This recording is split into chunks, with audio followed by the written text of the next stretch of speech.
Something you specifically fought for is, energy freedom, basically, ability to use coal in Kentucky, and against these Biden climate agenda and,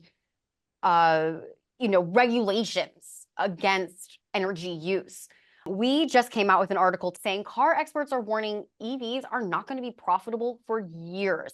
Why is it so important to give consumer choice to those in Kentucky and across the country when it comes to their energy use? Well, we've got 120 counties here, and it's hard to run a tractor on a battery. And we've got to make sure that we have an across the board and above all, or all the above energy strategy, one that allows for fossil fuels to continue to be utilized. I'm in a state in the Commonwealth of Kentucky where we are the seventh largest generator of coal in the country. And because of it, we have some of the lowest cost and most reliable energy in the nation. When the Biden administration or when hedge fund managers or asset managers tell you they want to destroy the fossil fuels industry by 2030 or 2050, my ears perk up, because that is trying to destroy the competitive advantage of Kentucky. And we simply cannot allow that to happen. We cannot outsource our energy needs to our foreign adversaries. We've got to maintain energy independence. That's why I fought so hard for it when I was the Attorney General. That's why in my new role as the CEO of 1792 Exchange, we're continuing to work hard to push back against this environmental social governance movement, because at the end of the day, it is a unholy trinity between big government, big business, and some of our elitist academic institutions. And we have got to stop it if we want to maintain our dominance and our position as a shining city on a hill. If you could tell me a little bit more about what you're doing with that coalition to help protect energy rights. Yeah, well, 1792 Exchange stands as a beacon, if you will, as a nonprofit that wants to engage with corporations to make sure they aren't going too far to the left. Michael Jordan said famously in the 90s that Republicans buy shoes too. And what he meant by that is that he wanted to put the best product he could out on the court and make the best basketball shoe he could that would serve everyone. And so that's what we're focused on in 1792, is making sure that corporations create and produce high quality products that serve everyone, and that they're not pushing partisan agendas that favor some over others. And then the other thing I'll point you to is you think of this concept of DEI, diversity, equity, and inclusion, that a lot of American corporations have embraced.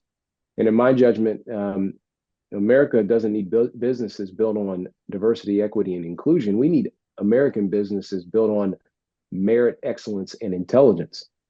And so that's part of what we're trying to do at 1792 Exchange, is make sure at the end of the day, our corporations are about making the best products, return on investment to shareholders. And what I mean by return on investment to shareholders is I mean that factory worker that is committed to putting their savings in a 401k, or that teacher or firefighter or police officer that's got their money in pensions for their retirement.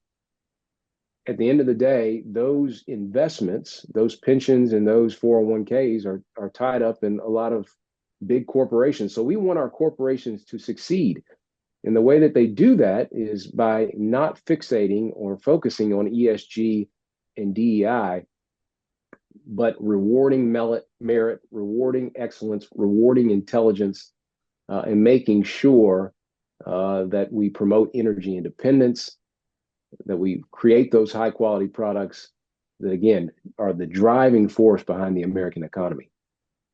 Absolutely. And many states have followed suit and have outlawed those, as well as the Supreme Court, at least trying when it came to colleges doing it, though some are still trying to get around it. But yeah, definitely some really important work that you're doing there. I just want to ask one last question. Mitch McConnell, obviously thinking of stepping down the end of January 2027. We have to ask, any chance that there could be a future for you there in the Senate? Well, before I answer any questions like that, I make sure to consult my wife, Mackenzie. But let me just step back and say that Obviously, I'm grateful for the service that our senators provide, and neither one of them have made any judgments about the future. I know Leader McConnell said he's stepping down from his leadership post at the end of this year, but he certainly hadn't said anything about 26.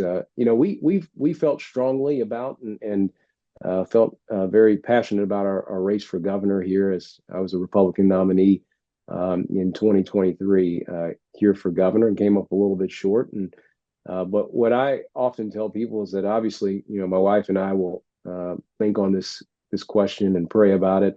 But at the end of the day, we just want to continue to be the hands and feet of Christ and to help our Commonwealth however we can. We're raising two little guys here. We've got a now almost 8-week-old here in the home now, in addition to our 2.5-year-old.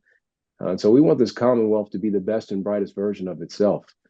And whether that means another public office, we'll see. But ultimately, we'll make that judgment in this House, and we'll put that decision before the folks here of the Commonwealth.